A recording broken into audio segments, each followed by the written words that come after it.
अस्सलाम वालेकुम नाजरीन, मैं हूं आपका host Shahid Qureshi. Debate with Shahid Qureshi के साथ आज एक नए प्रोग्राम के साथ। नाजरीन, आज का जो हमारा टॉपिक है वो टैक्स महसूलात।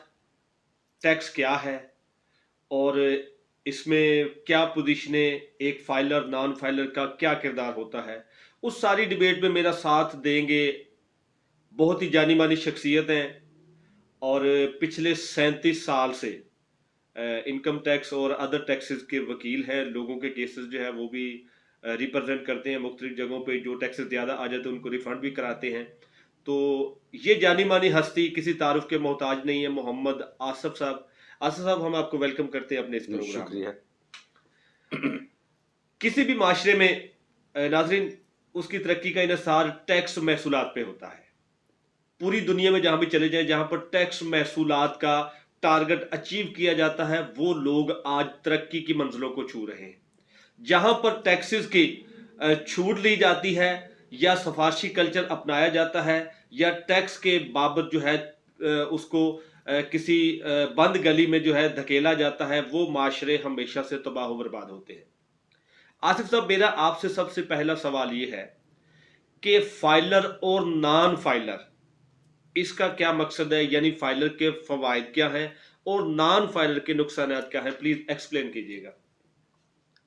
अच्छा, इसमें सूरत हाल ये है कि फाइलर के लिए और नॉन फाइलर के लिए जो गवर्नमेंट ने ये रूल्स बनाए हैं, एक तरह से अवाम को अवेयरनेस दी गई है कि आप लोग टैक्स नेट में आ जाएं। आपको आसानी रहेगी, टैक्सेस भी आपको कम अदा करने पड़ेंगे। और जब आपका नेशनल टैक्स नंबर बन जाएगा फाइलर होने के बाद, तो आप सालाना अपना गोशवारा देते रहेंगे। आपको अपना बिजनेस, अपनी आमदनी मेंटेन करने में आसानी रहेगी और चीज़ों की खरीदो फरोख्त में या उसके बाद आपको कोई दिक्कत नहीं आएगी। ताकि एक इसकी वजह एक ये होगी कि आपका रिकॉर्ड आपके सामने होगा कि मेरे पास इतने पैसे हैं, साहब का मैंने दिए हुए हैं, अब मुझे इतने की ज़रूरत है और मुझे इतने चाहिए मौजूदा ख़रीदारी के लिए। तो बड़े सुकून से आप लोग अपनी चीज़ें खरीद सकेंगे। दोस्त मेहरबान, ऐसे तो अगर आप फाइलर नहीं हैं, तो एक तो टैक्सेस ज़्यादा देने पड़ते हैं, फिर आपको अंदाज़ा नहीं होता कि आपको कितनी आमदनी की ज़रूरत है। जब आप चीज़ें खरीद लेते हैं, तो फिर जब एफबीआर वाले आपसे पूछते हैं कि भाई ये पैसे कहाँ से आए हैं, तो उसके बाद आपके पास कोई जवाब ही नहीं होता कि यार क्या है, सिवाय इसके कि फिर हम तरले करें, मिन्नतें करें और कुछ और ज़रूरी लवाजमात जो हो जाते हैं माशरे में, जी जी। वो करते फिरें। अच्छा भला टैक्स फिर उसके जो पहले दे चुके होते हैं, एक तो पहले ही फालतू होता है, उसके बाद और भी टैक्स देना पड़ता है। और ये तो मेरी आवाम से, आपके तवज्जुह से गुजारिश है कि आप भाई फाइलर बने। थोड़े से पैसे लगते हैं, वकील के पास जाएं, वकील साहब आपको फाइलर कर देंगे। उनकी थोड़ी बहुत जो फीस है उनसे तय होती है, वो अदा करें और अपने मज़े करें। साल के बाद फिर बारी आएगी, साल के बाद फिर चले जाएं।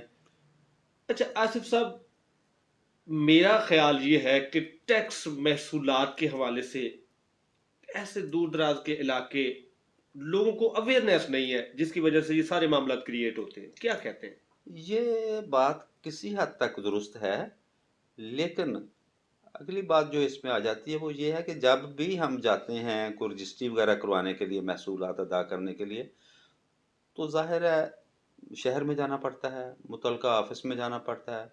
और वो लोग जब आपसे फाइलर और नॉन फाइलर की बात करते हैं, आपको टैक्स वैक्स के लिए जब वो चालान वगैरह देते हैं, तो इतनी की बात तो हो जानी चाहिए कि यार ये किसी का कम क्यों है, किसी का ज़्यादा क्यों है। वो उनसे ज़रा पूछ लेना चाहिए और उस वक्त थोड़े से टाइम निकाल के फिर वकील के पास चले जाना चाहिए। तो वैसे तो हुकूमत भी, ज़ाहिर है जब गोशवारों के दिन आते हैं तो अखबारात में और टीवी वगैरह पे वो इश्तिहारात देती है कि भाई आप लोग आएँ, अपना गोशवारा बनाएं। तो लेकिन उसके बावजूद भी मैं समझता हूँ कि गवर्नमेंट को इसके अलावा भी कुछ ना कुछ ऐसा करना चाहिए। टीवी पर अक्सर वैसे तो प्रोग्राम आते रहते हैं, लेकिन गवर्नमेंट लेवल यानी पे भी कोई अवेयरनेस से रिलेटेड जो भी मवाद है वो वेयर को लोगों तक गवर्नमेंट पहुंचाना को वो चाहिए। लोगों तक पहचाना पहुंचाना। चाहिए। फाइलर के हवाले से कभी कोई ऐसा प्रोग्राम मैंने टीवी पे नहीं देखा जहाँ के गवर्नमेंट ने यह कहा हो यार ये फायदे हैं, ये फायदे हैं। कभी कभार कोई प्राइवेट चैनल दिखा देता है, लेकिन जाहिर है सब लोग नहीं देखते। ये गवर्नमेंट को इसके बारे में कुछ सोचना चाहिए। अच्छा आसिफ साहब, कुछ लोग ऐसे हैं जो डायरेक्ट इनडायरेक्ट टैक्सेस देते हैं। अब जो लोग डायरेक्ट दे रहे हैं उसको पता है कि मैंने फलां चीज परचेज की है, जब मैं गवर्नमेंट के क्राइटेरिया में आया हूं तो मैंने टैक्स पे करना है, वो डायरेक्ट हो गया। एक इनडायरेक्ट टैक्स है जो गवर्नमेंट ने लगाया हुआ है, वो भी एक आम कंज्यूमर जो है वो पे कर रहा है।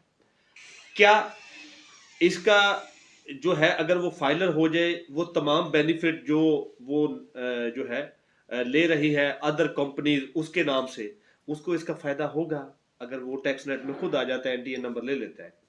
जो इनडायरेक्ट टैक्स है ना, उसका अमूमन जैसे हम बाजार जाते हैं, किसी जनरल स्टोर पे गए, चीज़ें खरीदी, किसी और जगह पे गए, जो आम चीज़ें खरीदी हमने, तो उसका तो इतना को फ़ायदा नहीं मिलता उस पर्सन को। उसकी वजह ये है, लेकिन ज़ाहिर है उस पे जो टैक्स वैक्स लगता है उसका गवर्नमेंट को तो फ़ायदा मिलता है, वो गवर्नमेंट के ख़जाने में चला जाता है। वो जाना भी चाहिए गवर्नमेंट ने, और कहाँ से पैसे लाने हैं, कोई छाप छाप के तो उसने नहीं खजाना भरना, ज़ाहिर है हम लोगों ने टैक्स देना है। उसका इतना कोई डायरेक्ट फ़ायदा उसको नहीं मिलता। फ़ायदा तो उसी में है जो हम डायरेक्ट खुद देते हैं, उसमें गवर्नमेंट को फ़ायदा मिलता है। बकिया जो कंपनी अदा कर देती होती हैं, मेन कंपनियां जिन्होंने माल सप्लाई किया और हमने उस पे गवर्नमेंट को टैक्स भी दे दिया, वो इतना ज़्यादा नहीं होता कि जिससे हुकूमत के अखराजात प्रॉपर चल सकें। ये भी मजबूरी है गवर्नमेंट की कि वो उसको कवर कर लेती है। यानी ज़ाहिर है हम लोग टैक्स मुआशरा, हमारा ऐसा सिस्टम है कि हम देना ही नहीं चाहते, इसलिए वो उसने इनडायरेक्ट लगा दिया है कि डायरेक्ट लगा दिया है, ताकि लोगों से वैसे वसूल कर लिया जाए, जो देना नहीं चाहते उससे कुछ ना कुछ किसी तरीके से ले लिया जाए। अच्छा जी आसिफ साहब, आप 36 37 ईयर आपको हो चुके हैं इस फील्ड से रिलेटेड, बहुत से आपने मामला देखे होंगे। मौजूदा हुकूमत की जानिब से जिस तरह टैक्सेस की भरमार की गई है, आप समझते हैं कि ये आम एक दिहाड़ीदार बंदा जो बेचारा कमेटियां डाल के, मुख्तलिफ जानवर पाल के, मुख्तलिफ छोटे छोटे कारोबार करके, सब्जी सेल करके या फड़ी लगा के या मेहनत मजदूरी करके वो पैसे जोड़ के 10 लाख का मकान लेता है, अब वो उस मकान को जब गवर्नमेंट के क्राइटेरिया में रजिस्ट्री करवाने के लिए आता है तो आसिफ साहब उसको टैक्सेस मौजूदा कंडीशन में करंटली इतने हो चुके हैं, वो मेरे ख्याल बंदा वैसे ही मर जाता है। क्या समझते नहीं कि उस गरीब बंदे के साथ ये ज्यादती है? ये शुरू से ही ऐसा हो रहा है। गरीब आदमी को ज़ाहिर है दिक्कत होती है, वो पैसे जमा, लेकिन गवर्नमेंट क्या करे? मुख्तलिफ हुकूमतें जो आती हैं वो कर्ज़ा ले लो, कर्ज़ा ले लो, कर्ज़ा ले लो, इसके अलावा तो काम नहीं होता। मौजूदा दौर में भी हमारा मुआशरा कुछ इस नहज पे चला गया। हुकूमत भी ज़ाहिर हम लोगों से सी होती है, वो कर्ज़े के अलावा बात ही कोई नहीं, और अखराजात इतने हो गए हैं गवर्नमेंट के कि उसको पूरा करने के लिए उसकी मजबूरी है कि वो बनिए की तरह इधर उधर देखती रहे कि किधर से मुझे पैसे मिलने हैं, ताकि मैं थोड़ा बहुत निज़ाम अपना बेहतर करूं। वरना तो पाकिस्तान के ज़िम्मे जितना अभी तक कर्जा हो चुका है, हम किसी वक्त पे डिफ़ॉल्ट हो जाएंगे। तो उससे बेहतर है कि हम वो लोग माइंड मेकअप कर लें कि यार गवर्नमेंट को कुछ देना चाहिए, ताकि बेहतर हो सके। इसमें कोई शक नहीं कि गरीब आदमी के साथ ज्यादती है। मौजूदा बेन था, स्पेशली बिल बिजली और पेट्रोल ने जो सत्यानाश किया हुआ है, उसको तो कवर करना बेशुमार मुश्किल है, लेकिन दुआ करें कि ये हुकूमत कोई बेहतर कर ले। आसिफ साहब, एक बिजली का बिल आता है, उसमें जो है अभी जो घरेलू टैरिफ है उसको अगर टैक्स के साथ आप काउंट करेंगे तो 52 रुपए पर यूनिट एक घरेलू मीटर की कास्ट आ रही है। 87 रुपीज कमर्शियल मीटर की विद इन टैक्सेस कास्ट आ रही है। क्या ये एक ताजर, एक घरेलू बंदे का खून चूसने के मुतरादिफ नहीं है? नहीं, जाहिर है हम खुद भी, वैसे ये तो वकील, मैं कौन सा खुद बिजली पैदा कर रहा हूँ, हमें खुद इसका सामना करना पड़ रहा है। लेकिन मजबूरी है इस वक्त तो। साबका हुकूमतों ने, गवर्नमेंट ने ये क्या कहते सब्सिडीज दे दे के मुल्क इतना नीचे ले गए हैं कि मौजूदा दौर में तो ये मजबूरी है कि किसी न किसी तरीके से उस सब्सिडीज को कवर करने के लिए। साबका दौर में सिर्फ इसलिए कि अवाम को खुश किया जी, बिजली कम कर दिए, पेट्रोल कम कर दिया, बाहर से ज़्यादा महंगा खरीद के और इधर जाके हम सस्ता देते रहे। तो कैसे है, एक तरफ एक आगे जाके यही हाल होना था जो अब हो रहा है। ये तो दुआ करें कि हुकूमत कुछ स्टेबल हो और फिर इसको नीचे लेके जाए।